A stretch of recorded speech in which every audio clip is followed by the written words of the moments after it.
Welcome guides from ট্যাটস life থেকে আজকে আমি তন্ময় আপনাদের সামনে নতুন আরেকটি ভিডিও নিয়ে হাজির হলাম। তো আজ আমি ফ্রাইড রাইস খাচ্ছিলাম স্ট্রিট ফুডে, তার একটি ছোট ভিডিও এখানে আর কি তুলে ধরলাম। তো জায়গাটি হলো ইন্ডিয়ার ব্যাঙ্গালোর প্রদেশ, কান্নাডা যেটা বলে আর কি। তো সেখানে আর কি রাস্তার পাশে ফ্রাইড রাইস আর কি খেয়েছিলাম, তার একটা ছোট ভিডিও। তো ফ্রাইড রাইস তৈরি করে তার একটা ভিডিও আর কি আমি এখানে আর কি শেয়ার করলাম। তো প্রথমে আর কি এখানে চাল দিলে বিভিন্ন রকমের সবজি ছিল, পেঁয়াজ, মরিচ, তারপরে গাজর ছিল। তো এগুলো আর কি বিভিন্ন রকম খাবারের উপকরণগুলো এখানে ছিল। তো পাশে অনেক উপকরণ আছে, তাই আমি এখানে যতটুকু পারি দেখাবো আর কি।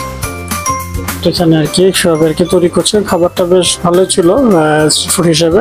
তো আমার কাছে এখানে খাবারটা 80 রুপি রেখেছিল সম্ভবত, তো বাংলাদেশি টাকায় তখনকার হিসাবে আর কি 71 করে ছিল টাকায়। তো আমি 115 টাকার মতো আর কি দেখছি বাংলা টাকায়, বাট ইন্ডিয়ান 80 রুপির মতো নিয়েছিল আর কি ফ্রাইড রাইসটা।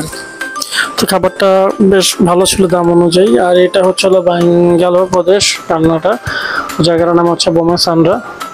তো সেখানে আর কি আমি ফ্রাইড রাইসটা খেয়েছিলাম। তো এখানে আসার উদ্দেশ্য ছিল আর কি ডক্টর দেখানোর জন্য, আমাদের ফ্যামিলি ডক্টর দেখানোর জন্য আর কি ইন্ডিয়ার ব্যাঙ্গালোরে এসেছিলাম। তো সেই আর কি সুবাদে এখানে আর কি থাকা।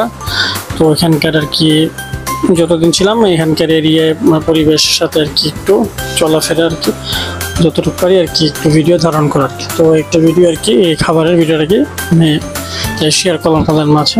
তো অবশ্যই খাবারটা ভালো ছিল, ভালোই সব কিছু মিলে ভালো ছিল। তো এটা ডিপেন্ড করে মানে কার কীরকম খাবার পছন্দ আর কি। আর এখানে খাবারের মানটা 80 রুপি হিসেবে ভালো ছিল। তো দাম বেশি হলে উপকরণ বেশি হবে, আর খাবারের যে কোয়ান্টিটিও বেশি।